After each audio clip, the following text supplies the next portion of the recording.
സാധാരണ വ്യാകരണക്രമങ്ങളെ മാറ്റിമറിച്ചുകൊണ്ട് കർത്താവ് ക്രിയ കർമ്മം, കർത്താവ് കർമ്മം ക്രിയ എന്നുള്ളതിന് പകരം കർത്താവ് ക്രിയ കർമ്മം, അതായത് കർത്താവ് ചെയ്യുന്ന ക്രിയയുടെ ഭാവിയാണ് അയാൾ അല്ലെങ്കിൽ അവർ അനുഭവിക്കുന്നത് ഓരോ മനുഷ്യജീവികളും എന്ന് കൃത്യമായിട്ട് കാണിച്ചു തന്നൊരു സിനിമയാണിത്. അതിൽ പറയുകയാണെന്നുണ്ടെങ്കിൽ ഒരു ജന്മത്തിൽ തന്നെ പല ജന്മങ്ങളിലൂടെയാണ് മനുഷ്യർ പലപ്പോഴും കടന്നു പോകുന്നത്. അപ്പോൾ ഇതിലെ കഥാപാത്രവും അതുപോലെ ഒരു ജന്മത്തിൽ തന്നെ പല പല വേഷങ്ങൾ, പല രൂപങ്ങളിൽ, പല ഭാവങ്ങളിൽ അയാളുടെ ജീവിതം പോവുകയാണ് ചെയ്യുന്നത്.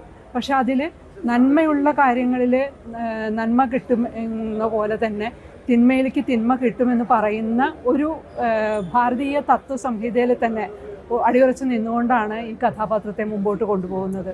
അവസാനം അദ്ദേഹം പലതും പലയിടത്തുനിന്നും അദ്ദേഹത്തിൻ്റെ താൽക്കാലിക സന്തോഷങ്ങൾ നേടുകയും അവസാനം വരുമ്പോൾ അവസാനത്തെ സീനിൽ ആ കുട്ടികൾ, ഏതു മനുഷ്യനും അതെ എന്തെല്ലാം അഭിനമിച്ചു കഴിഞ്ഞാലും അവനിൽ ഒരു പുരുഷനിലാണെങ്കിലും സ്ത്രീയിലാണെങ്കിലും അവരെ ഏറ്റവും അവസാനം ചെന്നെത്തുന്നത് മാതാവ് അല്ലെങ്കിൽ പിതാവ് എന്നുള്ളൊരവസ്ഥയിലേക്കാണ്. അപ്പോൾ ആ പിതൃത്വം ആ വ്യക്തിയെ ആകെ മാറ്റിമറിക്കുകയാണ് ചെയ്യുന്നത്. അതുവരെയുള്ള ഒരു വ്യക്തിയുടെ രൂപമല്ല അവർ പിതാവ് എന്നുള്ളതിൽ നമ്മൾ കാണുന്നത്.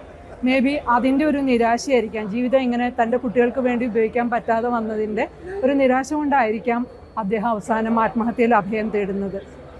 ഇതൊരു പരീക്ഷണ സിനിമയാണ്. അപ്പോൾ അതിൻ്റെ സിനിമാറ്റോഗ്രാഫി വളരെ ബ്യൂട്ടിഫുൾ ആയിട്ടാണ് ചെയ്തിരിക്കുന്നത്. മ്യൂസിക് കുറച്ചുകൂടി ഒന്ന് കൺട്രോൾ ചെയ്തിരുന്നെങ്കിൽ കുറേ കൂടി ആ സിനിമയുടെ ഒരു പശ്ചാത്തലത്തിന് ഉതകുന്ന രീതിയിൽ മനോഹരമായിട്ട് തീർന്നേനെ. പ്രധാന കഥാപാത്രത്തെ അവതരിപ്പിച്ച അദ്ദേഹം വളരെ മനോഹരമായിട്ട്, അതായത് ആ ക്രൂവൽറ്റി ഒട്ടും തന്നെ അദ്ദേഹത്തിൻ്റെ ഭാവങ്ങളിൽ ഇത് വരുത്താതെ പക്ഷേ ഫേഷ്യൽ എക്സ്പ്രഷൻസിൽ കൃത്യമായിട്ട് വരുത്തിയിട്ട് ആ ക്രൂവൽ പേഴ്സൺ എന്നുള്ളത് വളരെ ഒതുക്കത്തോടു കൂടി അദ്ദേഹം ചെയ്തിട്ടുണ്ട്. ബാക്കി ഓരോ കഥാപാത്രങ്ങളും പുതിയ ആക്ടേഴ്സിനെ കുറച്ചൊരു പരിചയക്കുറവ് കാണുന്നുണ്ടെങ്കിലും എല്ലാവരും അത് വളരെ ഭംഗിയായിട്ട് തന്നെയാണ് ചെയ്തിരിക്കുന്നത്. ഈ അദ്ദേഹത്തിൻ്റെ അഭിലാഷിൻ്റെ ഈ പരീക്ഷണ സിനിമ കൂടുതൽ ഉയരങ്ങളിലേക്കും കൂടുതൽ അവാർഡുകളിലേക്കും എത്തട്ടെ എന്ന് ആശംസിക്കുന്നു.